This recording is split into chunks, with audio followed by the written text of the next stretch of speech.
What's going on, guys? Welcome to episode 97 of the Tastecast, a weekly podcast where we talk about shit, react shit, do a bunch of random shit. My name's Seth. I'm Chevy. And I'm Chris. I almost said my name's shit, because I said that a lot.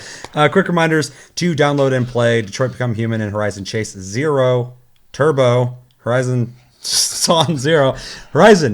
Turbo. Download that. Play those. Come back at the end of the month for Plus Club. Tell us what you thought of those games. We'll let you know what we thought of them. And our game of the month randomly picked is Final Fantasy X. If you got that, or if you don't, pick it up, play it, don't play it. You probably played in the past, and then we'll talk about that at the end of the month for game of the month. And yeah, we got Discord link down below. You can talk to us anytime, all the time. And we are on iTunes, Spotify, and other podcast platforms if you'd prefer to listen to us. Yeah, so Chris is back. It's always a pleasure to have you in the flesh. Hopefully we'll be seeing more of you in the flesh. I'm hoping for a miracle. Yeah. So with every Tastecast, we typically start with what we've been playing. I know Chris's list is very long because he's just had so much time to be playing video games the while greatest of lists. He's on this trip. So probably should start with you. Okay. I've been playing a little bit of Warframe. Okay.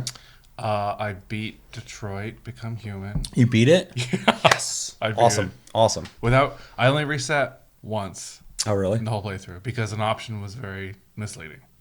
Oh, shit. Yeah. It's the only time. It's only one time throughout the whole game. Otherwise, I let everything happen as I chose. But yeah. Very interesting. I had an ending in that game the first time I played it that I wasn't happy with, but was fitting. It worked. It made sense that it happened. But I was like, man. That's how it happened. So playing it again, I've been playing completely different than the first time I played it. Because typically when I play a game with choices, I always make my choices based off how I would do it. And then later I might kind of go, oh, I'm going to do like good, or I'm going to play this character like this. In that game, you have multiple characters all interacting, all changing the story that potentially, some of them may stay or leave the story as well in certain variants. And so in that game, I played every character how I feel like I would have made their decisions in that moment. And I pretty much got down the middle, across the middle fucking ending that I feel like was representative of the choices I made. But at the same time, it wasn't as satisfying because there were certain characters that I feel like got done dirty. I wasn't happy with certain ones. So maybe I'll redeem it this time around. But I'm glad to hear you beat it, because I was worried about that because we got Final Fantasy X to play this month and Detroit Become Human. I've beaten Detroit, but I'm making an effort to beat it again. I have played it though, and we'll talk about that obviously when I get to it. But then like Final Fantasy X, it's a JRPG. So I'm like, yeah, God, this month is time consuming. Luckily, fucking Horizon Chase Zero, right? That's the name. Yeah, that one. That game you can play and get the gist of in like 1 second. No. I've also been playing a lot of Hearthstone on my phone lately, just because it's something I got to play. Oh, you can play it on mobile. I'm so out of the loop on that game, so. So I've been playing that, just kind of playing the PvE stuff. And then I played, thanks to Chevy, I got caught up on the 14 update with the raid. I did all of the raid in one sitting. How was it? It's good. It's good? really good, yeah. It's different. That's the one with the Final Fantasy VIII stuff? Yeah. It's got the Final Fantasy VIII references in it and the music and stuff like that. It's really cool. Okay. I was kind of freaking out in the chair. I was like, the music! From my perspective, it didn't seem like that. All I saw was you just headphones. I'm sure that was happening in your head, but I was looking at you. Well, right when it started, he did that. And then when the fight started, yeah. Some of the fights are really intense. Yeah? Yeah. Just like really demanding of movement. Yeah, they really wanted people to dance. Well, it's a raid, so I would hope that they would it's also the make normal it challenging. Mode, though, so it's kind of supposed to be more accessible in practice for when Savage comes out, which will be like the end game stuff. Nightmare. Is that a difficulty? Okay. Yeah. The raids usually they go normal and Savage, and then recently it's very new for them, but they have ultimate content that comes out. They're going to try to bring out 3 ultimate fights, I guess, this expansion. So, and that's pretty much to be like, I did it. So it makes sense. You usually get like a mount for those, right? Yeah, and the item level, you get something for them, and the item level is like just a little bit higher, but they don't want that to be the focus of it so much. So, yeah, that's cool though. I'm glad you got to try that out. Yeah, that's great. Yep, now he's got to do it on the weekly. I need to fucking hop back in that game when I got the goddamn time. Yeah. It's a time sink.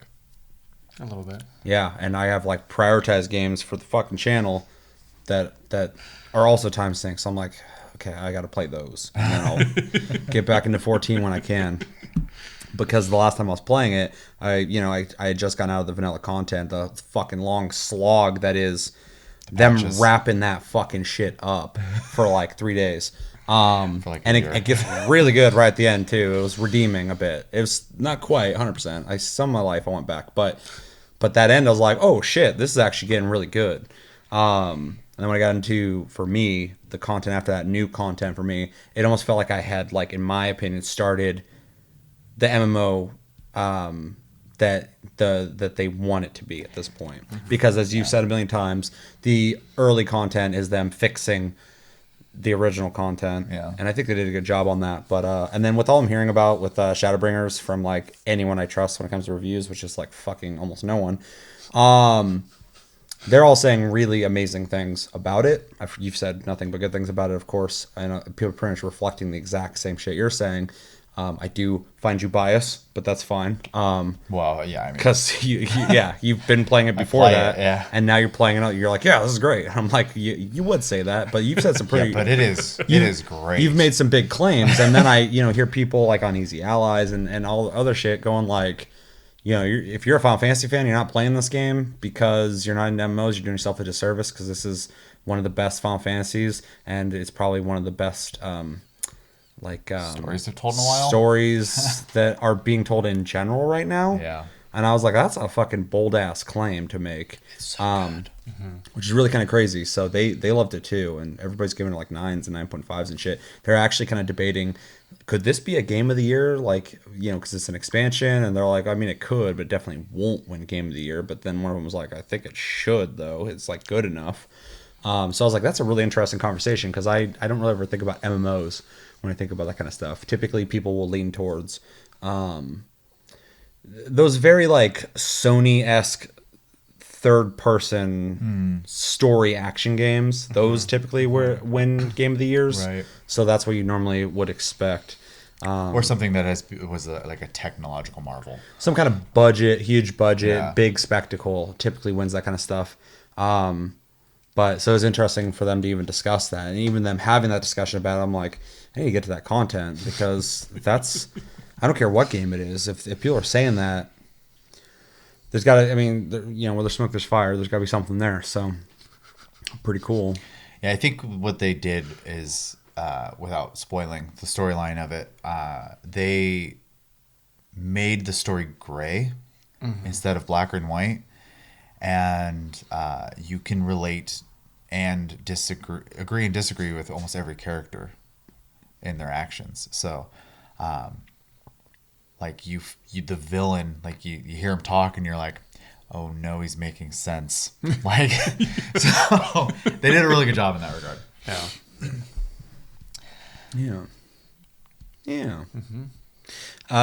Play anything else? That's it. That's probably all of it. I think that's it. Hearthstone, I should probably try that. I'm kind of curious. It's been a while since that game's been out, but apparently I'm redeeming myself in a lot of ways. Final Fantasy X. It's the year of redemption. That is the most nostalgic game I've never played. Like that I've dabbled in the beginning of that game so many times back in the past, but I was like, fuck this game. I stopped playing it, but I've seen other people play it like so much that like I'm playing through it, and without context, this is a game I like have not had spoiled for me. Except for fucking pretty much the end, but no context. I just kind of know what happens. But as I'm playing, I'm like, oh, I remember this music. Oh, I remember that character. I have no idea what they do though, and nothing, which is great because it's all surprise for me. It's all brand new and fresh. So, so it's really weird to play a game that old, that famous for the first time now. So it'd be cool to talk about. Yeah. I'll jump in next. Okay. So I played a little bit of Dragon Quest Builders 2. I want to play it more, like really bad, but my priorities this month are not allowing me to do so. Mine but is still in cellophane. But oh shit. But it's really cool. Really digging it. It feels like a better version of the first game. And all that Dragon Quest charm is there. I really like that it is like a JRPG meets Minecraft. I know a lot of games out there will have systems that kind of like make a Minecraft game feel a little more progressive in the way you play it, or vice versa. You'll play like a type of game that might have some Minecraft aspects to it of building in some small senses. This game has a really good balance of the two, but it's absolutely more a JRPG than it is Minecraft, and I think I appreciate that more than if it was the other way, just because I feel like I'm actually playing an RPG first that allows me to do some building shit, which is kind of cool. So really enjoying that. That's also got 4-player co-op. Really want to try that out because I just love the whole charm of Dragon Quest. And there's like a really good that game's dark as fuck. Right in the beginning, there's just like dead people and stuff. And it's really like fucked up, but also there's really good humor in the game. So they got a good balance of the two things, and I can't wait to play more. I've played Horizon Chase Turbo more than I feel like I should. Take that as you will. It's not supposed to be negative, but I feel like you can get a gist of that game pretty quickly. I would encourage people who want to talk about this for fucking Plus Club. Fuck, it's hot. Summer just started in Washington today, and so I'm not used to the sun. So my brain's fried. There's a couple features and some things that happen in tracks in that game that you need to get a couple tracks in. I feel like some people might try this game for a split second and be like, yeah, I get it. And pretty much you do, but there's a couple things that you should play a little further just to have a full opinion on. I'm glad I played it further. I'm going to give you guys a real quick spoiler and just say I like the soundtrack. The soundtrack's pretty cool. Although games like that are always trying to be retro in the way they look, and they're trying to have like a retro soundtrack. This game's not even trying to have a retro soundtrack. It's just like some weird electronic soundtrack. But it sounds like the guy thought he was making a retro soundtrack, but it's like too new sounding, so it's really weird. But I like it. It sounds good.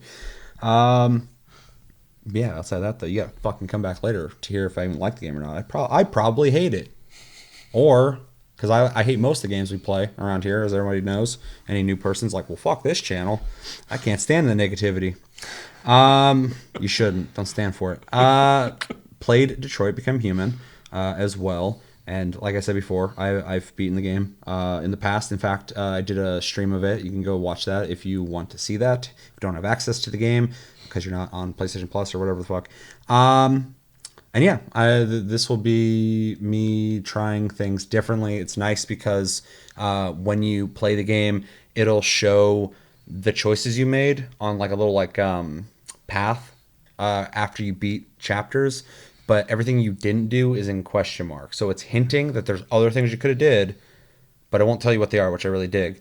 When you play the game a second time, it'll still keep track of all the things you did prior, and now the new things you did are there, and it's driving me fucking insane because I did all brand new shit. I'm like, oh, that was neat. And then I look at the thing, I'm like, I gotta play this game like 4 other fucking times to get everything. So they designed it well in that sense. Quantic Dream has been enhancing their formula. All their games are built the same, just better and better and better. And it's interesting to see the choice mechanic of their games get more robust like that. So we'll talk about that more. And then lastly, I played Soul Seraph, which is a spiritual successor to ActRaiser. If you ever played that in the past on Super Nintendo, it is like a 2D town building strategy / platforming action game where you have a map, you zoom down into levels, and then you're playing like a fucking Castlevania style game where you're fighting stuff, and then you have to build a town. And it's a really fucking cool game back in the day. This is a spiritual successor to it, and all the reviews I've read so far all say it's like a 6.5, and they're like, it's got good ideas. It's playing off of a great game people loved back in the day, or game people might have not known existed. So definitely check that out if you have never heard of it. But it falls flat in certain areas. This game's like $15, which is very fucking cheap. So I bought it. I've been playing it, and I can see where they're coming from. It is a little stiff in the way it plays. I do enjoy it because I like the variety of things you're doing in one game. It's not just a strategy game. It's not just a platformer game. The game looks like fucking trash, but I can overlook that. It's a $15 game. and it's got cool ideas. So I enjoyed playing it. But I'm playing on Switch also, and I played it handheld and on my TV, and it looked bad both places, but it looked real bad on my TV. I was looking, I was like, holy shit, I can't believe someone released the game looking like that. It's very blurry and just untextured, and it looks really bad, but it's cool. So if you got $15 and you're curious about Soul Seraph, it is literally trying to be ActRaiser, in the same way Ukulele, Bloodstained, Ritual of the Night, and like other games like that have pretty much taken older games that people had made in the past and made new versions of them, which I actually kind of like seeing, because I mean everybody's been saying great things about Bloodstained. So my number 9 I know was met with pretty meh results. But it's still neat that, you know, when people can't get the funding to continue the games they've made from the past that people loved, they can just kind of recreate them and almost add a new fresh coat of paint over it while still bringing back the systems people love. And this does feel like a misfire in some ways, probably for budgetary reasons. It's a Sega game, so I can't imagine Sega's just fucking like, yeah, dude, let's just fucking make a great game. They're like, how much is it gonna be? They're like, well, we're gonna sell it for like $15. Okay, we'll give you this much, just make something. Okay. We're trying to get Sonic to sell again. We've been trying for 20 years. We're just going to keep doing that until it works. Here's a $10 check and some pocket change. Make it work. I got some quarters in my pocket. Just a little kid. I want to make a game. Pirate some software. I'll give you some quarters to pay and we'll see what happens. Okay. So yeah, it's okay. It's okay. I'm so glad it's $15 though, because if it was more expensive, I'd be like, I don't know if I can fucking tell you to pick this up. So, yeah, that's what I've been playing. All right. I started playing Final Fantasy X, and I played for 2 pretty solid sessions, and I think I'm actually roughly halfway through it at this point now. So, yeah. So you're probably around where I am, and I'm halfway through it. Yeah, so I'm hoping to get through that by the end of this week, and then I need to play the other games, but I don't think they will take nearly as long. Other than that, I've been just playing Final Fantasy XIV Shadowbringers.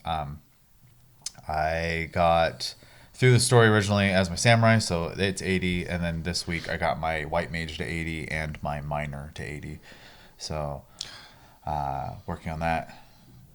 Mostly there's a function in Shadowbringers where you get to do these side stories, but they are locked behind class types. So you need a tank, a healer, a magic damage, and a physical damage character to do all 4 storylines. So I've gotten 2 of them out of the way. I have to figure out if I'm going to do a caster or a tank next. I'm leaning towards tank because I keep saying I'm going to level 1 and I just never do. So this will push me to do it. And other than that, I did the raid. The raid's really cool. I saw the Death Star. Yeah. In my opinion, the first of the 4 fights is the hardest. I know a community member of ours thinks the second fight is hardest. What did you think? The second fight was a cakewalk. Well, yeah, but out of the 4, which one do you think was the hardest? Probably the last one I did. You think the 4th one? Yeah. The ATV. Yeah. So, is the community member a known liar and saboteur? I don't know about the first one so much in a serious mean, but saboteur probably. That's what I'm saying. I don't trust that guy. I was logged on late. It's like, that game's got Twitch settings that I can create things to make it harder for you. Give me the controls. Give me the power. No, I'm not doing that at all. You're way too eager for that shit. Yeah. Other than that, I just kind of going through the motions of daily stuff on there. That guy straight up killed me in fucking Friday the 13th. Yeah. Unforgivable. I know that feeling. Yeah. At least you made me do some cardio to earn that kill. A lot of jogging involved. Come on, you can kill me. We're going for a hike. Fuck, okay. Sorry, anyway, I'm off on my own thing right now. It's fine. I was just essentially saying I'm just doing daily stuff at this point and weekly stuff, leveling alts, and waiting for Essentially, some more of the like daily content, like Beast Tribe dailies, and the restoration of Ishgard is going to be coming out. The Near raid, stuff like that. So just kind of waiting right now, but still enjoying it. It's I can't get over how good like the soundtrack is. So every time you go to a zone and there's just a song, there's always a new song playing, and it's always really good. So I really think I'll be buying this soundtrack. So On vinyl? no, Oh, I don't have vinyl. That's you. you can have vinyl. No one's stopping you. I'm not gonna buy vinyl for one thing. Just buy the vinyl and put it in your computer. Doesn't fit, fold it, put it in that disc tray if you still have one. Just open up the side of your Most computer, people don't shove it even in use there. discs anymore. I know. I forgot I was talking about fucking ancient technology. USB 3 probably or C. Crunch that fucker up and Pack it in there. shove it in there and put your headphones on. You're in for a treat. I will agree with put some headphones on you in for a treat because the soundtrack's amazing. See, I know what I'm talking about. I'm a genius. Yeah, that's pretty much that's literally all I've played this week. Like you, work was kind of hectic, and then Yeah, just been really tired. work's So. been very hectic. Been very tired. I agree. Work has been very hectic. Yeah, it's been a hectic time for TLG. All right. Anything else? No, Let us know in the comments, what games have you been playing lately? What games do you think we should be playing? What games do you plan on playing? I know the fucking Fire Emblem is coming out on the 26th. Holy shit, is that Friday? dude, I think it is. Yes. So it's too soon. I will definitely try to beat everything before then. And then I think we also got fucking Wolfenstein coming out, and this month, just right at the end, everything's going. Ugh. So yeah, let me know what you plan on playing, what we should be playing, and yeah, whatever your thoughts are, let us know in the comments below. So yeah, first thing we are going to do is we're going to react to the Witcher official teaser trailer that's coming out on Netflix. Of course, there have been different opinions on this show as it has been produced. We finally got a full trailer to watch. Well, it's a teaser, but it's 2 minutes, so in my opinion, it's pretty much a fucking trailer. And this is loosely gaming related, but we also do tasty flicks. So, and a couple things I just want to throw out there first is Henry Cavill, of course, is playing Geralt. Interesting enough, he did an interview recently saying he's beaten The Witcher 3 multiple times. So that's pretty cool to know that. Screenshots or it didn't happen. He's just lying. Oh, yeah, I did that. Who's your favorite character? The white-haired one. The guy I'm playing. Jerry of the River. Jerry, that's my guy. That's who I like a lot. He does cool things. So allegedly he's beaten the game multiple times. I hope that's true, and I want to believe it, because that'd be cool to have people involved in a project that they're actually into and actually know about. But it's worth mentioning before we watch this as well that this is actually not based off of the game series. It's based off of the book series. So there are some differences. Also, some casting choices people have had varied opinions about. My biggest complaint about them is they don't really look the part. But other than that, I don't care if they play the role good enough, then whatever. Yeah. So this is based off the books, so I won't be able to be like, it's blah blah blah. I have no fucking idea. I'm Henry Cavill when it comes to this. I'm just like, I like the white-haired one. So anything you guys want to say on this? What are you guys feeling about this before we watch this? Have you guys seen this? No. Okay. Damn, you sound almost upset. No. I actually have barely played The Witcher anyway, so Yeah. Pretty much everything about this will be just brand new to me. So it's gonna be hard for me to even make comparisons other than the little bit I know of the But you game. do like fantasy. Yeah. You do like stuff like Game of Thrones. Yeah. These guys are definitely trying to get some of that market with this. They want to make a mature fantasy, which The Witcher is perfect for. Obviously, if they fuck it up, we're all gonna hate them for it. But if they nail it, it's worth the gamble, in my opinion. Yeah. This is a show, though, that if you're going to do it, just like that Lord of the Rings show they're working on, which I guess has an insane budget, which was good to hear, you got to have a budget for it. You can't do this show on the cheap. It's really hard to do fantasy on the cheap. That's what I'm saying. Yeah, it has to be fantasy or believable. sci-fi. Yeah. As long as if it's a show where you can get away with just like standing in front of houses out in the woods and talking ye old English and shit, then maybe it'll work. But for the most part, people people are gonna want more than that. So there needs to be budget for like costumes, set design, CG, Spells, yeah, especially if it's high fantasy, combat training, yeah, all that shit. So I hope that Netflix put some of that 18 billion they lost in one day towards this, because that's crazy. That's a lot of money. Can you fathom that much money just getting lost in a day? Pocket change. Yeah. That's a couple of those quarters that Sega fucking gave that kid. I want to make a game. Here's 18 billion. Just go. Yeah. And he's like, I'm spending this. I'm out. It's a game. Here's your shit game. Worked on that for 5 minutes. All right. You guys ready? Yeah. All right. Let's do this in 3, 2, 1, and go. I hate it. I remember hearing stories I hate it. about witches. Is it true what they say? Elves are the original sorcerers of the continent. When humans and monsters arrived, elves taught Looks humans like how they to spent turn money on it. chaos into magic. And then the humans slaughtered them. Chaos is the most dangerous thing in this world. But without control, chaos will kill you. So that's all life is to you? I like the darker tone. Yeah. That's all it needs to be. He's a Something out buff there fucking Geralt. He's like double the size. Will be extraordinary. It's double Geralt. Yennefer, imagine the most powerful woman in the world. She's nothing like Jennifer. Do you have what it takes? You know, well. I gotta say, I don't get that one, but I think he looks pretty good, though. Yeah. When they announced him, though, I was like, he could do it. You can't outrun destiny just because you're terrified of it. It's coming. Because you really got to nail him, of course. Like, otherwise you lost The titular everybody. character. Yeah. I can't do this without you. No matter what you choose, you'll come out bloody.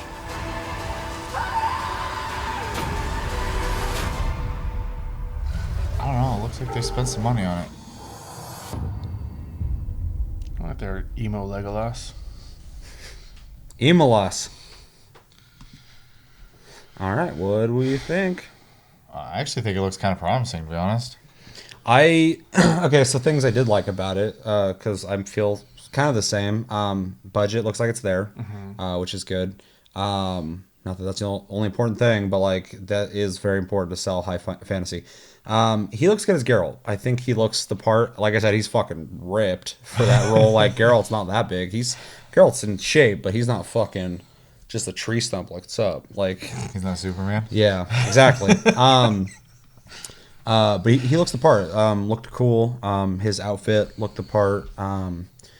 The sets look good. The action looked very medieval and cool looking. I liked, like I said, the darker aspect of it. A lot of cool imagery going on. I like that we saw magic in the teaser. And multiple times, rock flying. We saw someone shooting some fucking electricity or whatever the hell was going on there. A lot of fantastical things going on, so that's promising. The only thing I didn't really dig was, some of those characters, in my opinion, are not identifiable. Like, if I was just looking, I wouldn't be able to go, oh, that's blah, blah, that's blah, blah. I can go, that's Whitehair Boy, because I know him pretty well. And they did a good job with that. So I'm hoping, I don't want to be too negative about it. I hope that those actors got those roles because they had the chops and they'll do a good job. Yeah. Because, if they don't look the part, if they can play the part, that's still something. So, they don't have to be mirror images, especially because these are based off the books. So, you can get a little more interpretive that way.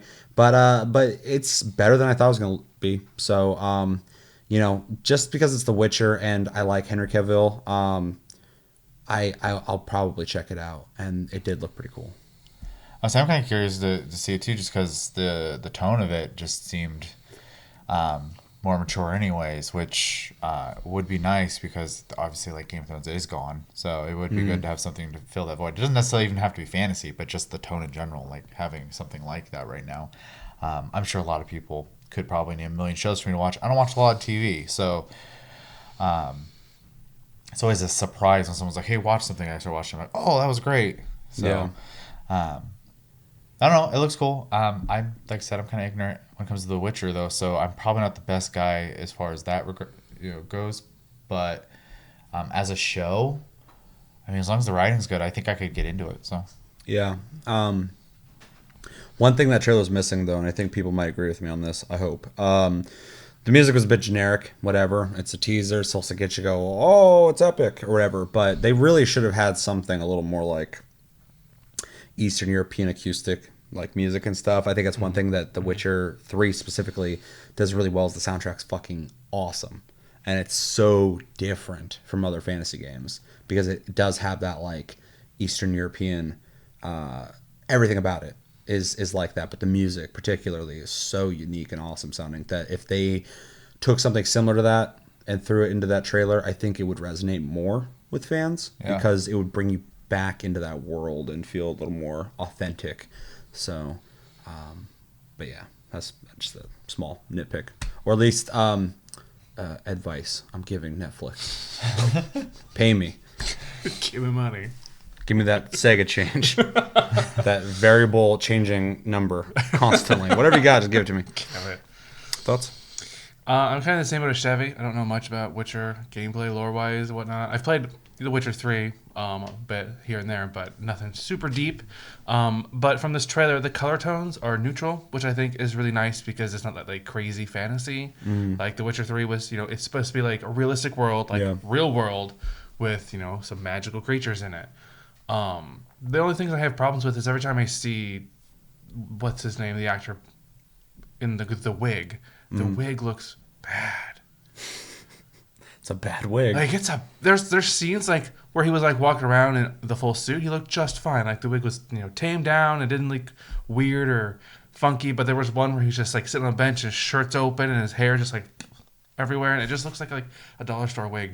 That scene where he was shirtless, yeah, it does look kind of. It looks pretty bad. Yeah. Like it looks plasticky fake. Yeah, because it's like really like just blown out and frizzy and shit. Yeah, it and I get like it wasn't maybe actual like hair. Exhausted or something with the scene, but like a good wig, you can portray that. Yeah, that's just I would say because they have the budget. Obviously, just makeup department didn't do as much as they could have maybe. Right. But yeah, it kind of sucks that he couldn't like grow his hair out or something for that. Mm-hmm. And then I didn't see as many. Maybe I didn't notice it as well, but I didn't see as many like magical creatures. I saw like the giant spider. And that was about it. Yeah, there's a couple things. I wonder how that will play into it though, because that is kind of a major factor of being a Witcher. That's like that's the big thing of being a Witcher. Is you're there, you can just don't want to reveal all that. Well, I guess, but like the trailer makes it seem like it's really focused on just the humans and like the inner struggle between them. There's no like there's no need for the Witcher if you don't have the like larger the story. The larger creatures. story is about the people and stuff like that. Sure. But yeah, you're definitely fucking around a lot with monsters and stuff too. So, in 2 minutes, I think they're more so trying to sell you that this is going to be a dark, gritty fantasy that you should go watch. And then I think they left it to the end to show you a monster show that we did spend money on this. So it is a valid observation. And I'll be curious to see how much they actually do put into the show. So, but I do think you're going to get a lot of like castle corridor shots and people in fields talking a lot, and then every once in a while some guy's gonna go fucking have at the fucking asshole, and fucking then they're gonna fight and kill each other. So that's all. It's just I was hoping for a little more magical creatures. I was gonna say whoreson, but then I forgot and then I said asshole. Whoreson. Call me a whoreson, I'll fucking give you a smack. Yeah. So, anything else? Looks promising enough. Yeah. A couple things like wigs worth noting on. Every time I see it, I'm just like, that's a bad wig. I think some shots, especially like from behind and stuff like that, didn't look so bad. But like the scene where he was, and he might have just got his ass kicked by a group of people or something. Maybe he just got robbed, and no one looks good after that happens. He's all shook. He's fucking like, oh man, dude, I had a fucked up night. But like, what happened, dude? I was going to 7-Eleven. I was gonna get a Slurpee at like midnight, and some people jumped me. The Griffin gang jumped me. I don't know if I should call the cops or if I should fucking just chill for a little bit. Yeah, just fucking. I got some beer in the fridge. Like that's what he kind of looked like in that scene. Just fucking like trying to get him to chill out. I mean, at least the good thing is though, is like virtually everyone has access to Netflix at this point. Yeah. Mm-hmm. And so, you can watch the first episode and get a feel for it at that point. And if it just isn't vibing with you don't have to keep watching it. So. Yeah. And they always drop the whole thing at once. Yeah. So, there's that it's like cyberpunk show, I forgot what the fuck it's called, that came out. I still haven't watched most of it, but... Was it the Death, Sex, and Robots one? I don't think so. No. I forgot what it's called, but everybody said it was really good. And I started watching it, and because all the episodes were out at once, I was like, I'll watch this later. And then I haven't come back. Oops. Whereas like when it's episode by episode, and then when I watch those, I'm like, I wish I had it all at once. So you can't please me. Never satisfied. Yeah. But at least with those episodic releases, like, once a week, I'm planning on it. It's like an event. I'm like, this Sunday, gotta watch that. That's what I do with anime. But when someone's just like, ugh, and just drops all of it in my lap, I'm just like, I need some time to watch this. I mean, I just watched Stranger Things season 3 recently, kind of. And I was kind of watching it, kind of not, doing other things. And that was like fucking a whole day. It's crazy. It's just crazy they drop all that shit at once. I made fun of that show quite a bit, though. That was fun. It did, and I've never watched Stranger Things, but like the third season apparently, from what I've seen, is getting better reception than the second season. Second season's fucking awful. So. It's awful. It's horrible. First season's best. Third season was okay. Yeah. I don't watch a lot of shit. So. Witcher looks promising. Hopefully it's good. Hopefully in post they fucking CGI that wig a bit and get it smoothed out a bit. And hide the Starbucks cups. Hide them fucking cups. Those water bottles. The goddamn Mercedes in the backyard, back lot, wherever you have it located. I'm sure it's somewhere. Yeah, hopefully it's good. Looking forward to checking it out, and if it sucks, I'm turning it the fuck off. Let us know in the comments what you think about the Witcher teaser. We think about it coming out on Netflix. I don't know when it said. Did it say? I don't know. Are you excited for it? You're not excited for it? Is there things in that trailer that looked good, didn't look good? What's your favorite part? What's your least favorite part? Do you think Henry Cavill will be a good Geralt? Do you believe that he beat those fucking games? Is that a lie? Is that a conspiracy? Is he Geralt or is he Gary? What do you think? Yeah, is he Geralt or Jerry? Let us know everything you're thinking about The Witcher in the comments below. Next thing we are going to cover is kind of TC Tuesday territory, but I think there's a discussion to be had here, especially because we have somebody who does play Overwatch still. I played it so long ago that I just think of me as someone who's never touched the game. I know that there's people in it that shoot things. And Chevy's played it a little bit. But there's some things changing with it, or that have already changed. PTB. Yeah. So not yet. Okay. And people seem pretty mixed about it. So we're going to watch a 10-minute video from a channel called Your Overwatch. This was released July 18th, so pretty recently. And they're going to detail everything you need to know about Role Queue, which is what we're supposed to be talking about, yeah? Okay, because you know more than I do about this. In fact, I was just going to have you explain it, but I figure we can just watch somebody explain it. You can add some stuff to it. We'll have a conversation about it afterwards. I pretty much got a gist of what it is, but just so we're on the same page, we're going to watch this video. Again, this channel is called Your Overwatch, so if you like what they do, make sure to go check them out. Yeah, anything you guys want to say on this? How much Overwatch are you playing nowadays? I play like every other day when I'm home. Damn, okay. Yeah. I get some gameplay in. Yeah, that's quite a bit. I can't remember the last time I logged in. I can check. Halloween event 2 years ago. The summer event's going on right now. I think it was at the same time. Torbjorn got a swimsuit skin. Ew. His turrets are like super soaker guns. That's pretty cool. Was it a game of the month pick? Yeah, It's that's on when I the played list, it. I think. Oh, we already did it. Yeah, That's right. yeah, that's why I played it. Yeah, that's It was during Halloween because I did the Halloween, the fucking Junkenstein's Shankenstein, or yeah, Junkenstein. Frankenstein. Whatever the fuck that guy is. I did his thing, and it was neat enough. Yeah. I feel like that game, I don't play it, so I don't know what the fuck I'm talking about. I'm a complete idiot when it comes to Overwatch. Not about everything else. I'm really smart about most things, but Overwatch, complete idiot. So if you're an Overwatch fan, you're like, that guy doesn't know what the fuck he's talking about. You're completely correct. I feel like they should add some new huge feature to the game. Something new and exciting. Because they keep adding, like, I guess they're at like 31 heroes or some shit now. Something like that. Which is fucking crazy. It's a shitload. I'm way behind. I think there's like a new guy named like Simba or something. I don't fucking know. But I don't remember. But I'm pissing people off right now. It's like, why is he talking? Make someone who knows what the fuck they're talking about talk. The Jerry thing was funny, whatever, but fuck, this is getting stupid. This is not cool. This is too serious to be fuck around with. But anyway, yeah, I want to hear like a fucking like, and this almost is like a new feature. Good or bad, whatever, we'll find out. But I feel like there's something they could do with the game to pull someone like me back.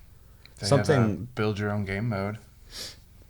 Do they? Yeah. That's cool. It's kind of like Halo. Yeah, like a creative little... The workshop is what they call it. You can change like parameters of like... Of individual heroes or settings on the map. Like Okay. the floor is lava settings, so like no one can Really? touch the ground. Yeah, you That's can kinda change cool. all kinds of stuff. Yeah, it kind of reminds me of like the Forge or something. Yeah, exactly Halo, like or that. even you before can't, Forge, you could can't like make your change own. like the map layout, but you can Yeah. change the rules and parameters of all the heroes Yeah. and stuff like that. Which there's a missed opportunity. You put a map editor in there.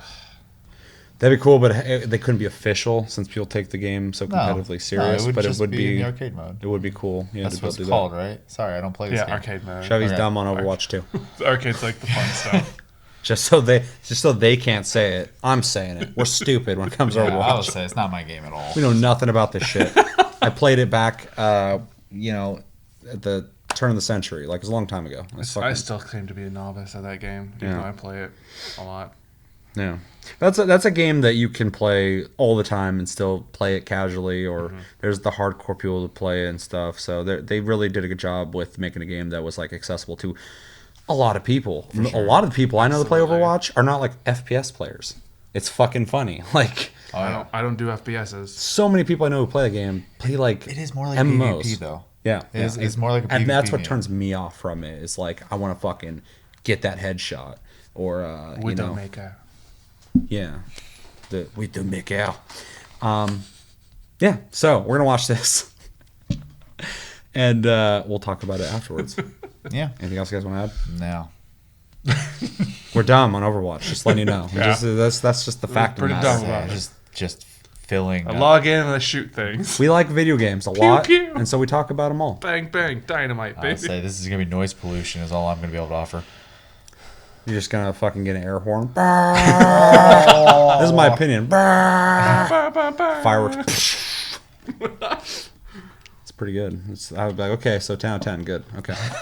All right, 3, 2, 1, and go. We're rocking, baby.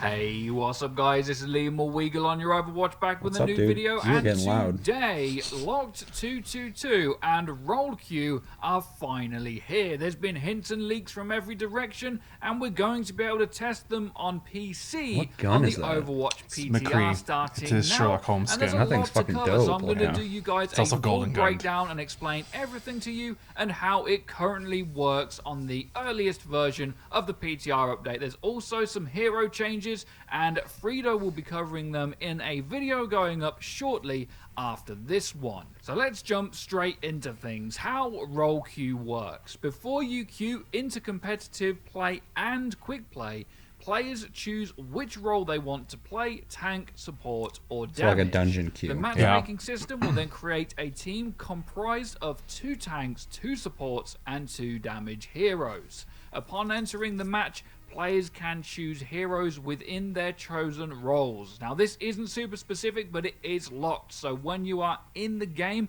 you can only play under the role that you queued as. At the end of the game, players will return to the main menu and Won't that select their affect roles queuing again time for different before classes? queuing Oh, for yeah. another game.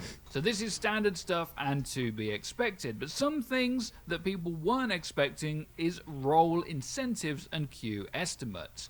Each of the 3 roles will have its own queue, and players will be able to see estimates for the wait time at the role selection screen. To help incentivize a more even distribution of players across all roles, players who queue for roles that are currently in high demand may get a reward. Now, this is not specific, okay, but so that's I good. don't There's think something we need to to counteract worry people not wanting to play about shit. SR boosts From if what you I've queue for heard, something it's just people are more playing. points. I think it's more like loot boxes In or a different FPS, competitive that'd be worth points it or to me. something like that. As of recording this video, we don't know what this is yet, but it is interesting that they are incentivizing people to actually queue for different roles. I assume that they are concerned that people probably won't play tank. That's the one that's always going to be empty, at least at the start. So getting people Tank onto and them heals. roles is going to be really important. I will not and play if you're healer, but queuing tanking DPS, or your in queue that times are game, just being a going tank, to be I longer, like. I'm afraid. What will happen when you queue is it will let you know what one it needs, and if you choose that one, maybe you'll get some stuff. So next up we have the competitive play update, and this is role-specific skill ratings. Players will now have 3 distinct skill ratings for each role in competitive play. So you could be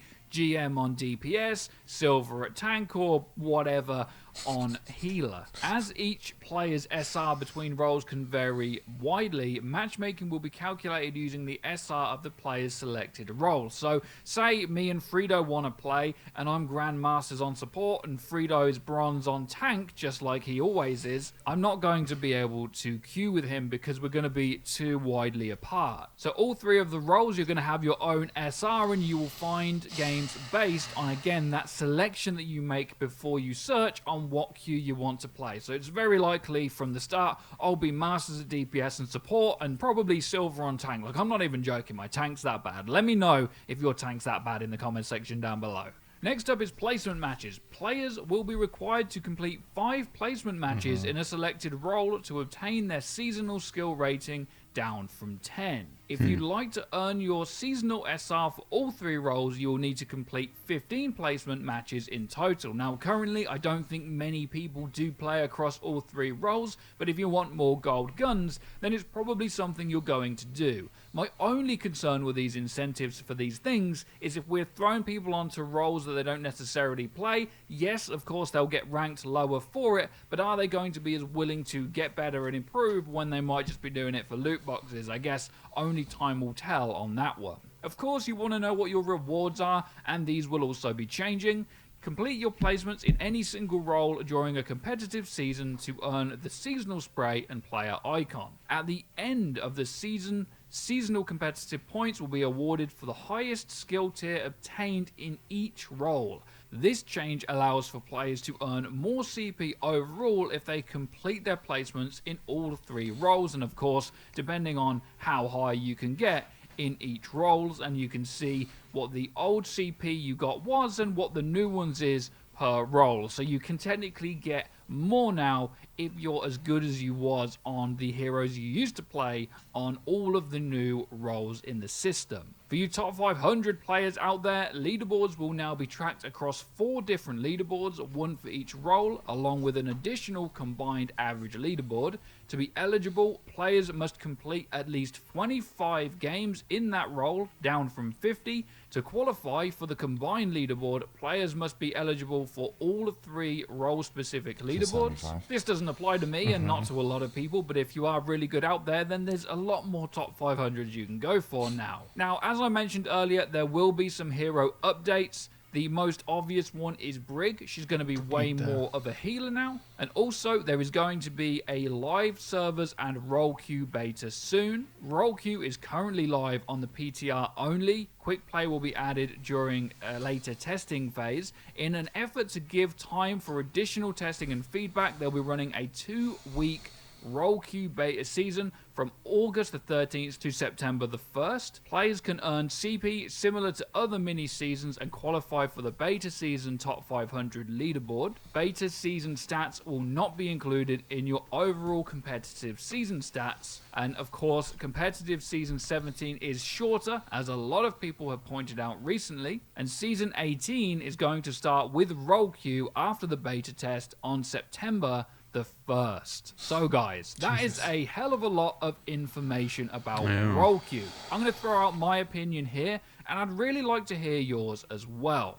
I'm a little bit concerned at the teething problems we're going to have with Role Queue. Of course, people playing heroes that maybe they're not used to, but I think in the long run, this is really good for the game. And even though I do like triple DPS or triple tank comps, and I like the variation in meta, one thing that 222 will bring us is more stable compositions more often. It just depends if when this happens, it turns out that the issues in our game were solely the compositions and not us or our teammates. That's something we'll have to figure out as things go on. I'm really looking forward to how it works, and I really want to play it with my friends. I'm intrigued to see if the stacking adjustments are still there, where the more people you queue with, the more SR is stacked against you on the other team. And I've also got no information in here so far about a complete MMR reset. You would assume that they're not going to copy and paste your highest rank for all 3 roles because you're probably not very good in 2 of them. So I'm hoping that there will be a full MMR reset, and I'm pretty sure there is going to be. I think it would be crazy if they didn't actually do that. In terms of hero changes, go check the other video out from Frito. There's a few in there. There's a nice new passive for Reinhardt, and Brig got a big hefty change. Traces is a little bit better, which you can probably tell from my voice makes me very happy. In fact, I think the thing I'm most interested about with this change is that there's going to be a lot of heroes tweaked, I think, in the coming months. I think some heroes are going to be too good at the start. A lot of the DPS are already really strong in the game, and I do foresee some tank buffs or nerfs in the future, maybe some stronger Orisa nerfs, and maybe a slight Reinhardt, Winston, or maybe even Diva tweak, because all of these heroes are going to find it pretty tough in the bunker meta in matchmaking. Now, do remember, when I talk about all this stuff, it is going to apply very differently depending on the level of play, from bronze all the way up to that pro play. I just really like hero changes. I like it when things get refreshed, and I think we're going to be going through that teething period, which could be really good or really bad, depending on what heroes get buffed or nerfed.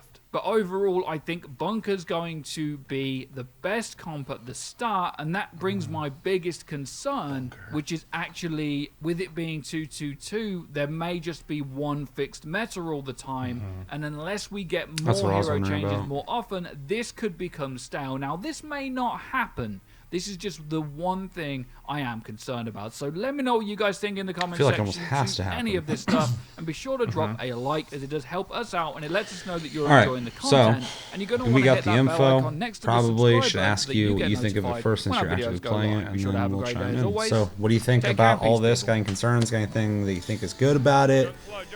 It's a double-edged sword. I do have a lot of concerns regarding quick play and having this locked in where you have to have the 2-2-2. It kind of takes away the creativity and freedom that people tend to have in the quick play. You're not really looking to be super serious in quick play. It's kind of more of like practice for competitive, which I understand, which is why they might want to put the 2-2 implemented into it, so you get a feel of what the team comps are going to be.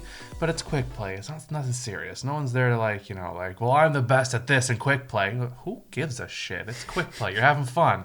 It's kind of like a step up from arcade mode, where arcade mode is I feel kind bad of like, for anyone who hops into quick play thinking that. That's all I play. Everybody's like, who gives a fuck? I literally only play like quick play in arcade mode because I'm there to have fun. I'm not there to be like super sweaty about everything, as the kids say. I get pretty sweaty sometimes.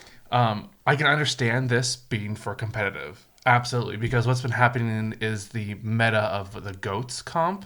It's 3 tanks and 3 healers, and it's like, if you do it right, they're like almost unkillable.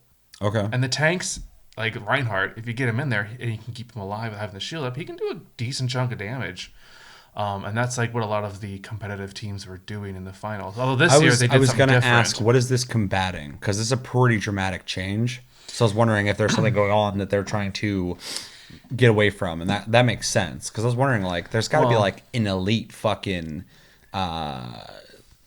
setup, yeah. To have, like, that's the best. The developers say this is not to like dispose of those kind of comps, but like it's just kind of like something they've been looking to do. But it feels very targeted at competitive play to gear it towards more of a what the esports thing, kind of balance it out. But it does seem very esports like. There's so few tank classic characters. There's Reinhardt, Diva, Zarya, Orisa. 4 tanks. Is the gerbil thing not? Oh, that's right. And Hammond. See, I'm not gerbil an expert. Thing. Not an expert, but and Hammond. So there's 6. There's I wish when he went to pick his character, it said gerbil thing. I mean, he is a gerbil. I'd be playing every single fucking time. But there's something to be said about being able to like roll with whatever comp you want and being able to switch throughout the roles. Because like I'll queue up and like the group will have no one will pick healer and I'll roll healer and then like the DPS will always die. I'm not confident at all like a DPS, but I want to play it sometimes. Like Symmetra is like my favorite DPS hero, even though she's not super meta.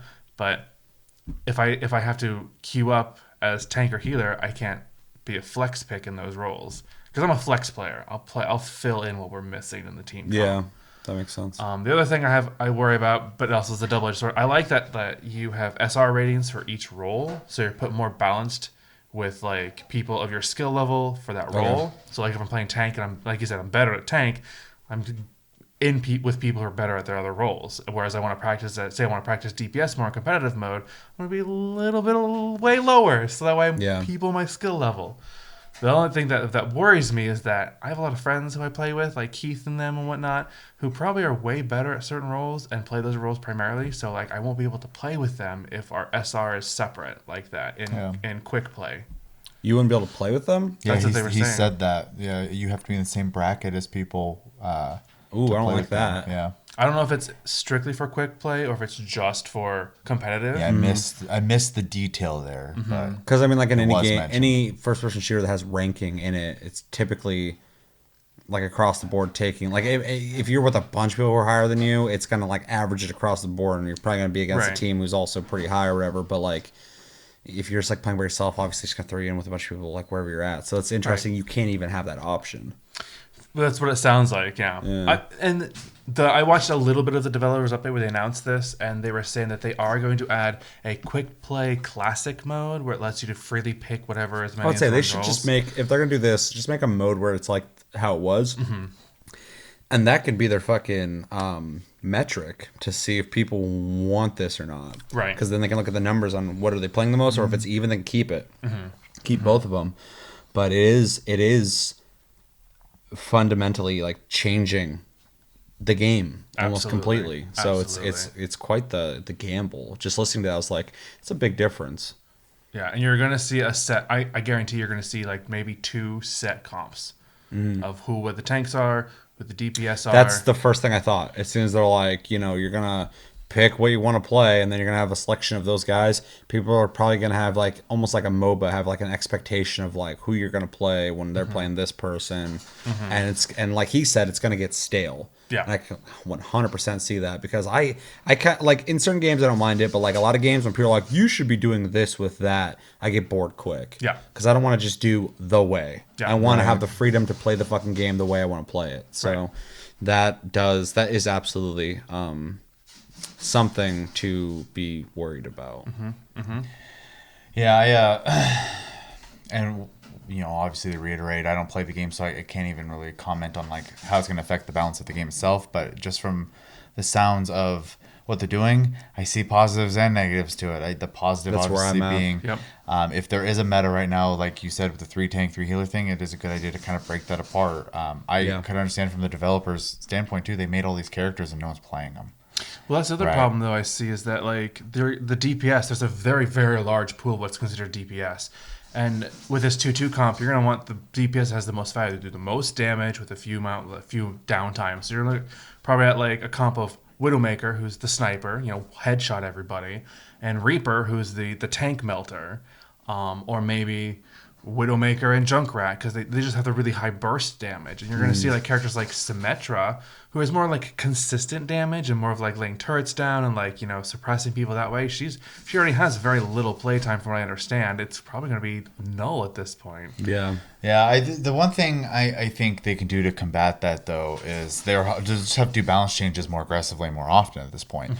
Because at that point, it's the only way they're going to be able to force people out of things, which is a weird way to word that, but I mean, it is kind of what they're doing. Right.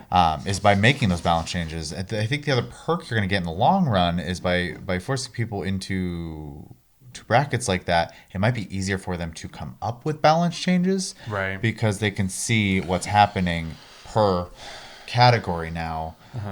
In that regard. Now, obviously, to have negatives on this as well, the not being able to play with friends concern is huge. Yeah. Huge. Yeah, it's not good. I appreciate the thought process behind like having a skill rating per role type, because in my like on paper it makes complete sense. Absolutely. And it is a really good way to improve on your weak points, right? But to essentially take the social aspect out of what is very easily to be considered a social style game, I think it's a huge mistake. So hopefully they find a way to make everyone happy in that. And obviously this is early, so any problems they have right off the bat, I guarantee as a company they're going to do their best to try to get what they want and give you what you want. Otherwise they're going to lose players. So I mean, other than that, I don't really have a lot to say on it, just because I don't know anything about, like I said, the game itself. I could just speak from games in general who have classes and stuff like that. And generally, you want to try to have a balance. That's why balance changes happen constantly in competitive games and stuff like that. So, right. At first glance, and this is just personal opinion, there's no like real hard evidence to support this, but it really feels like they didn't know what to do to balance out all the characters, so then they're limiting how you can play the game. That's what it feels like, 100%. Because the big thing I thought when they were even talking about it is like, this feels constricting. It feels like they're almost trying to tighten it so it's easier for them to do the math. Right. Yeah. Right. Now there's less option. There's a more constricted way of playing the game, so they can kind of take a step back as they keep adding new characters and shit. Yeah. So it's kind of interesting. I'm interested to see how they will evolve their characters to fit this new meta comps. But I'm worried that what's going to happen is that people are going to pick whatever the strong comp is, and they're just going to nerf those characters down to balance it back out, and then you're just going to have a bunch of bland characters. Yeah. I mean, the whole thing feels like a double-edged sword in my opinion. Like Chevy, I don't play the game much, but this actually does make me want to hop in and check that system out. It's kind of interesting the way they're doing it, and like we've already gone over, there's definitely concerns there, but it is a big enough change for me to get curious to see how the community is going to react to it and how people are going to start building their teams essentially.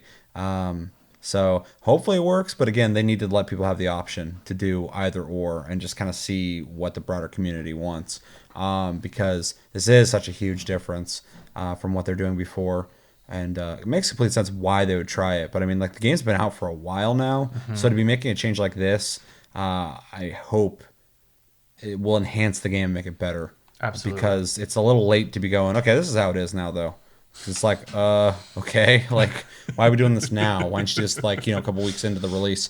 But yeah, what they're doing with the game, it's a huge task, so they have to try new things, and maybe this will be something awesome that people end up loving. Absolutely, hopefully, fingers crossed. But yeah, it does feel like it's losing a part of its like unique and fundamental characteristic of the game. Yeah, it does. It almost starts making me feel, first off, when it started, I was like, that's just dungeon queuing. But then, like, I also started kind of getting, like, a fucking, like, Rainbow Six Siege vibe from it a little bit. And I was like, it's interesting. Like, you don't pick, like, a fucking, like, a tank or whatever, but it does have, like, a similar, like, team setup. Like, Overwatch just felt more like freeform, I guess. I don't know. It felt less locked in, so... But then again, people exploited that and started doing the whole, I guess, tank and healer thing. So goats, which makes complete sense why people would do that. I was wondering when that was going to happen, because when I was playing, people weren't doing it yet. But I played when the game came out. It's been slowly like shifting out of meta, but it was so dominating for so long that it felt like if the opposing team was on goats, you're like, all right, well, either we have to run goats, or we lose. You have to play it that way or lose. Yeah, which sucks because that limits. Again, what we're concerned about this doing, it's already happening anyway. So that can limit people's ability to do that. People will have to get creative with how they make their teams too, which I like. But again, I feel like there will be an end-all be-all standard that when you get in and you don't pick like, oh, you queued for tank, and people are like, why aren't you playing blah blah blah? I feel like that's gonna happen. Oh, it's absolutely going to happen. But that's an issue with any game ever that has stats. Yeah. That there is going to be a meta. Yeah. And there are going to be people who are, like I would say, like me and Chris, when we play, even like Final Fantasy 14 uses an example, I don't really play towards meta because I'm not playing to be part of the raid scene. I'm just playing to play the game and enjoy myself. Yep. But then you get into a random dungeon and you have that guy who has that raid mentality. Yeah. And he'll start just picking apart the way you're playing. Yeah. You're going to run into that in every game that has stats. Sure. So you're going to run into that in quick play where someone's like, oh, you're playing blah, blah, blah. You have no idea what you're doing. You're like, well, I'm not trying to be grand master of this class or whatever. So A lot of those people who talk like that too are always like in the middle of the list. Like Yeah. they go into a room and they'll play with a group of people who are really good, and so they're like, this is the way it's got to be.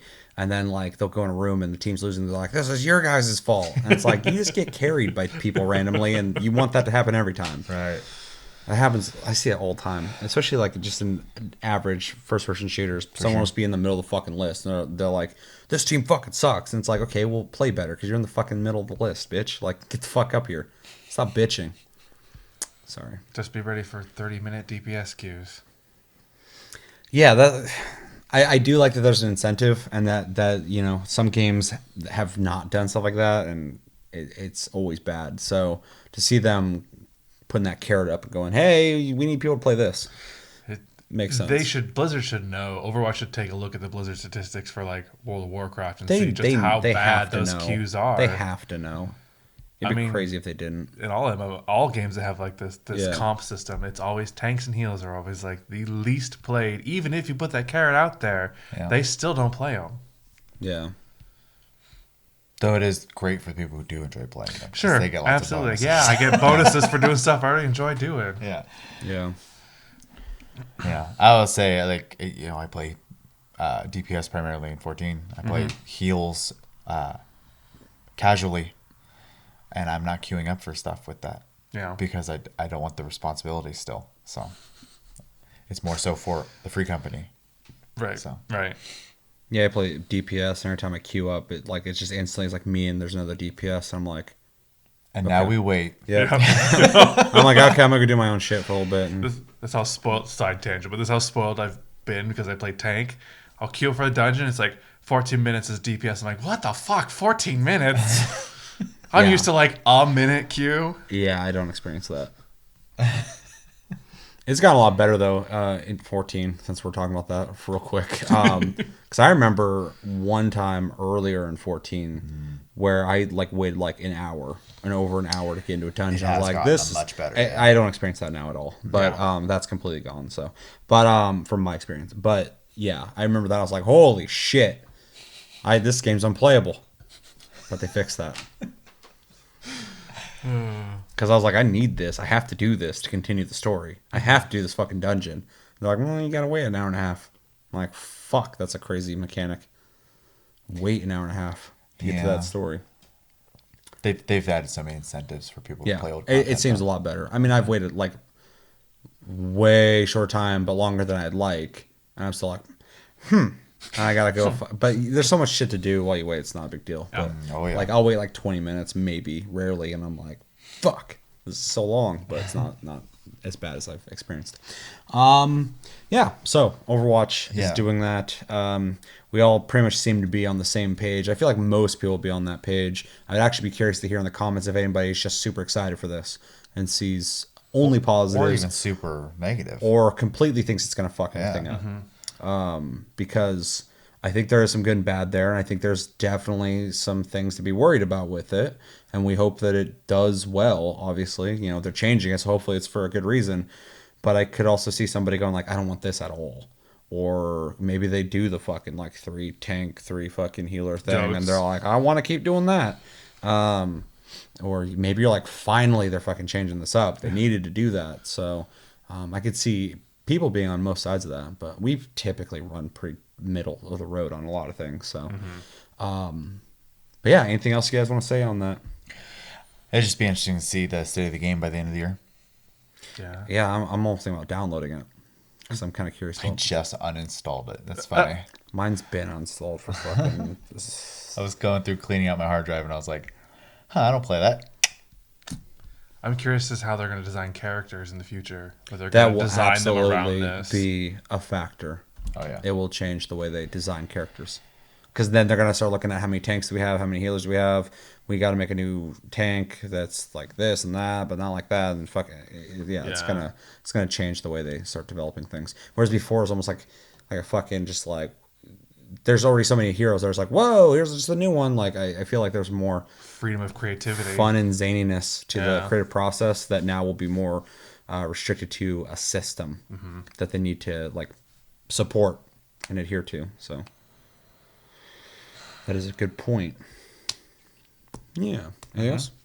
Anything else? Let us know in the comments. What do you think about this system? Are you playing Overwatch still? Do you not play Overwatch? Did you never play it? Did you just find out it existed? Because you just came out of your Fallout shelter you've been in since the 40s. So you're very old, and that's great. I'm glad you're a gamer. Welcome back to Civilization. They never played video games before they came out, and they're like, I'm going to watch a gaming channel on YouTube. It's the first thing I'm going to do. That makes sense. Do you think that this whatever system is going to work, this new queuing system is going to be good, bad? Are you in the middle? Let us know everything you're thinking about when it comes to Overwatch in the comments below. We're going to finish this episode out real quick, talking a little behind the scenes about a potential show that we will be doing in the future. I've talked about before a little bit, and I've talked about on the Discord with people. Link down below. You can talk to us anytime, all the time.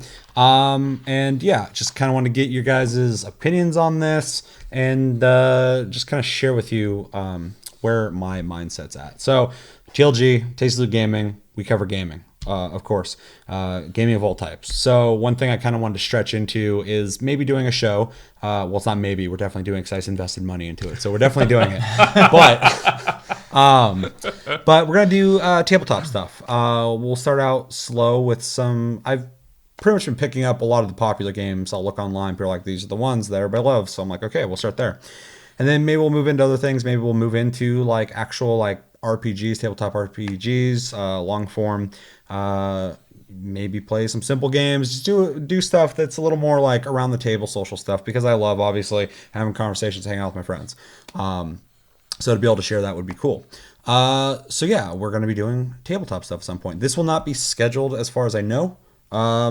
But I will try and do it semi-regularly as kind of a way to mix up what you guys expect from the channel. I'm still thinking of a show name or name of the show, something along the lines of probably like TLG Game Night or something like that. If you guys got an idea, put it in the comments. And if I use it, I'll give you a shout out for the first couple episodes that we fucking say it. So yeah, help me out because I'm still thinking about it. So yeah, I wanted to share with you guys real quick some of the games we've picked up. Me and Chevy and Josh have done a couple beta tests because I want to know how the games work before we make an episode and we're trying to like spend an hour reading the instructions and shit. I don't think that'd be very fun. But I don't want to play them too much because I don't want to be experts on it. I want it to be fun and just kind of like new experience for everybody. So we're gonna go through real quick and show you the games we got so far. Probably start off with Josh was very generous and gave us a couple of his games as contribution to the channel. Obviously Josh, Tasty Crew Josh. So he gave us Boss Monster and an expansion to it, which I've never played, but we will. This was like completely unopened and shit, so he just had that lying around. And these are like 2 to 4 player card games. You read what these are about. What did they say? The first one, you have a boss card that's like your character, kind of. You build dungeons through cards, and you try to kill adventurers. You lure adventurers to your dungeons by icons and things like that. The goal is to kill, I believe, 10 of them before anybody else does. Okay, so you are against each other. Definitely has kind of like an old Nintendo look to it. All the cards look like that. And when we do the show, I'll probably have a multi-camera setup. We'll probably be using this camera to get us in frame, and then have a camera set up somewhere to see the table so you see what we're doing. So you're not just believing us when we're just like, this happened. Like, oh, I hope that's true. I hope they're not just faking it. So that'll be an interesting one. We definitely got to try that a little bit before we jump in so we know what we're doing. And definitely we'll have to have Josh on those episodes since he gave us those games. So another one that we're going to be playing, I was going to pick this up. I was going to buy the base game, Munchkin. I'm sure you guys have heard of it. It's very popular. But Josh happened to have 2 versions of that. So we have Star Munchkin, which I think is a sci-fi version of Munchkin. And then Munchkin Apocalypse, which is a like post-apocalyptic version. I've only heard about Munchkin, never played it, but apparently it is... you're trying to collect treasure and get to like level 10 or something to win. And you get cards that can help you fight monsters, but you can help each other fight them to get treasure or sabotage each other. So there's a lot of hijinks involved with it. And of course, there's a rule in the game apparently that if you cheat and you don't get caught, it's allowed. So they incentivize cheating. I probably will not take advantage of that rule, but someone might. Josh seems like a cheater.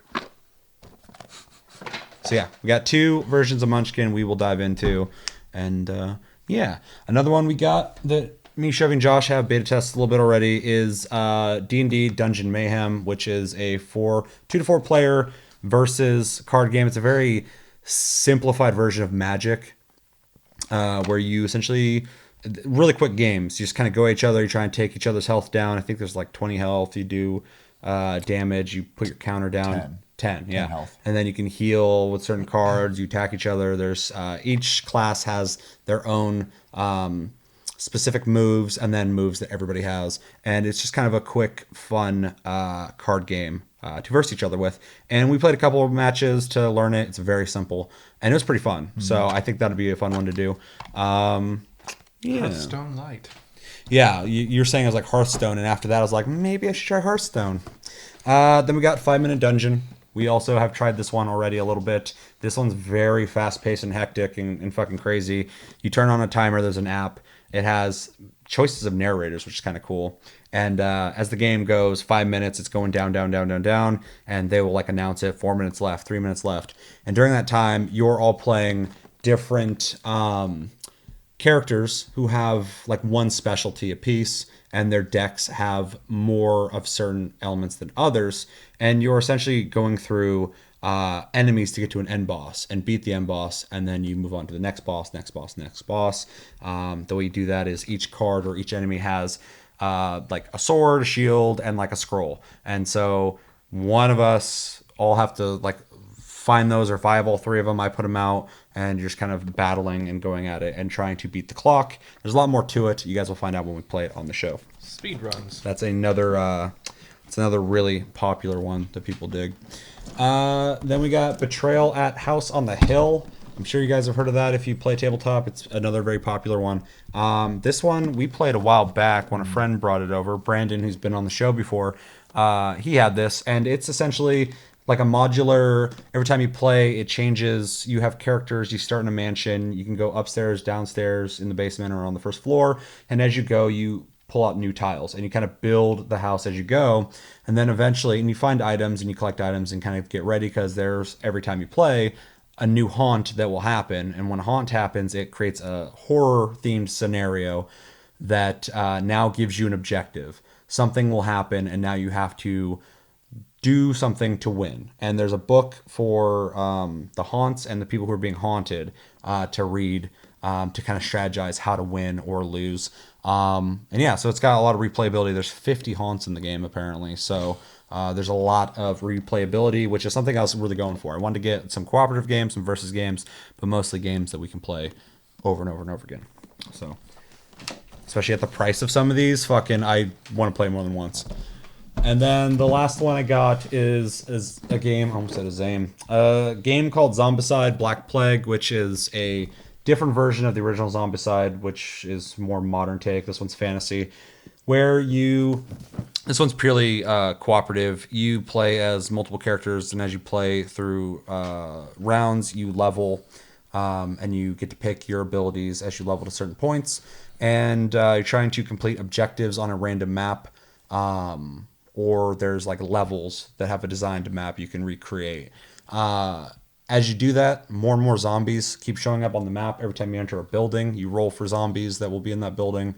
Every round, new zombies will show up, and it starts turning into like a horde. and you have to essentially try and fight your way through it, level up, get items, equipment, and strategize with your friends to survive the horde. I want to play the combat nun. Jesus. Chevy played her, I think. Yeah, one of the rounds.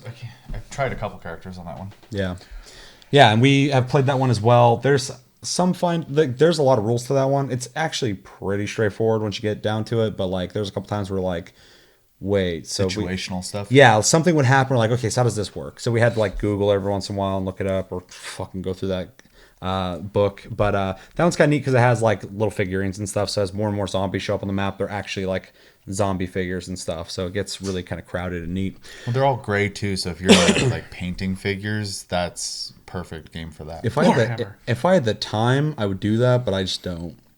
So we'll have gray figures unless somebody wants to paint them for us. Yeah, so those games we got. Let us know. What do you think? What do you think about a title for that show? Which games have you played or haven't played or are interested in? And what tabletop games would you like to see us play?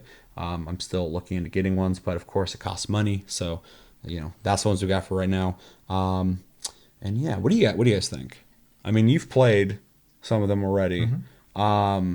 Which one was probably your favorite so far? I think in a party setting, I actually think 5 Minute Dungeon was probably the most fun. Yeah. Even though it is a little hectic. It's very hectic. I also think that like there's no like socializing. I think it makes it hard for it to get stale though. Yeah. Just because it is constantly random, and even though the objective's always the same, you like roguelikes, you're gonna have good and bad runs. It is a roguelike, 100%. Because if you're on the third boss and you fail it, you have to go back to the first boss. Yeah.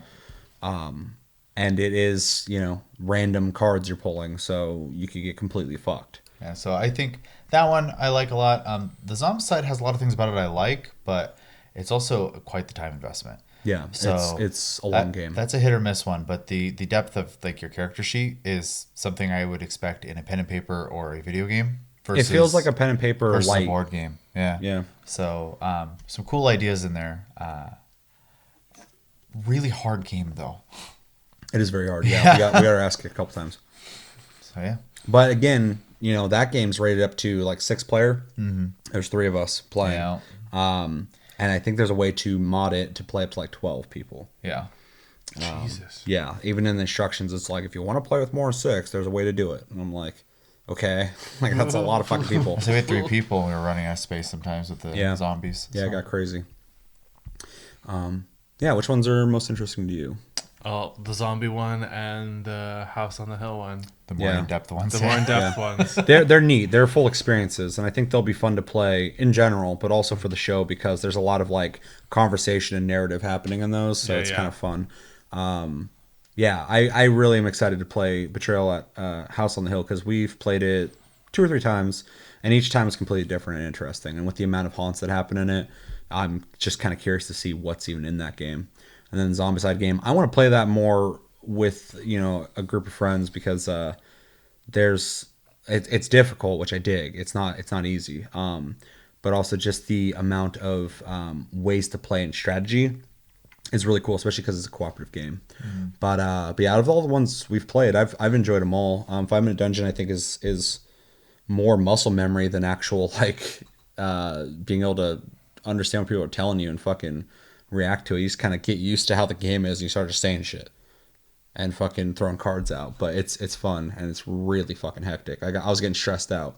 Like we would either win or lose. I'd be like, whew, okay. And then like, or like somebody would pull a card for a pause and you pause the timer. We start allocating jobs to each one of us. I'm like, okay, Josh, you hit the pause button. Because we'd be like, pause. And everybody's like, and like reaching for it and shit. And then we started going, okay, like I'll flip these just to be more time efficient. Yeah. Because every second you waste. Yeah. Like trying to like grab a card. Yeah. Everybody's trying to grab it. And we're like, oh, it slows you down. So, pretty fun. And then I really like that D&D Dungeon Mayhem game. It's simple, straightforward. When we play that on the show, we'll probably do multiple rounds. Because you'd have to, yeah.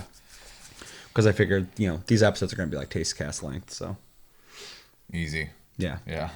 But I'm excited to do it. I'm excited for you guys to hang out with us when we play those games. And maybe at some point we'll do one live whenever the fuck I get my other computer set the fuck up. Yeah.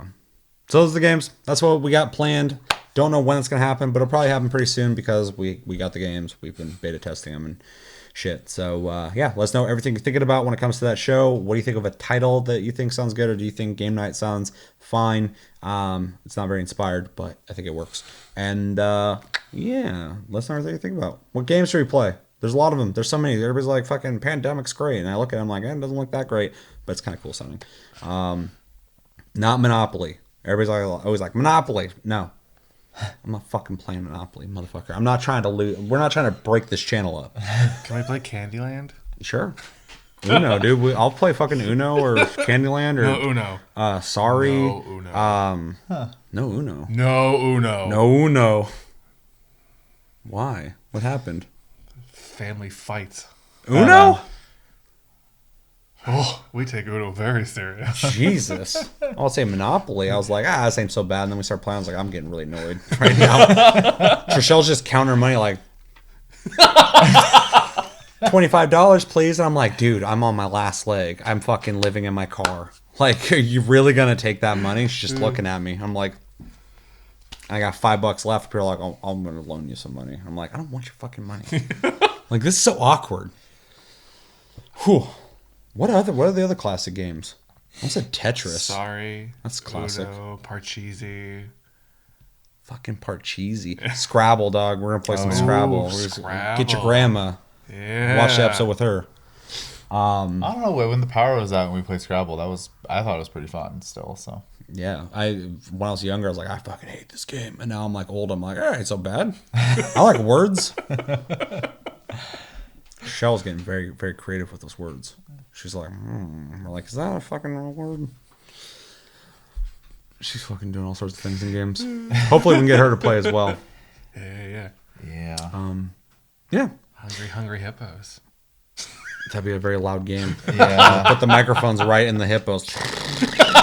that'll be your ASMR episode. God, let's not do that one. Yeah, we're not gonna do that. But yeah, let us know everything.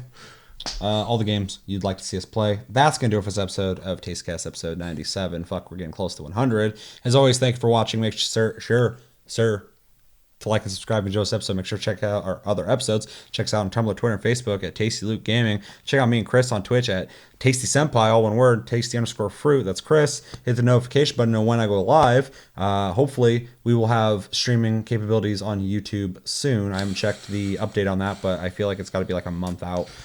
Thanks, Ubisoft.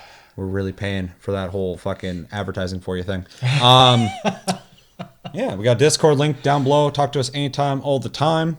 And we're on iTunes, Spotify, and other podcast platforms if you prefer to listen to us. My name's Seth. I'm Chevy. And I'm Chris. Until next episode, which will be Tasty Tuesday. Have a good weekend, guys, and take it easy.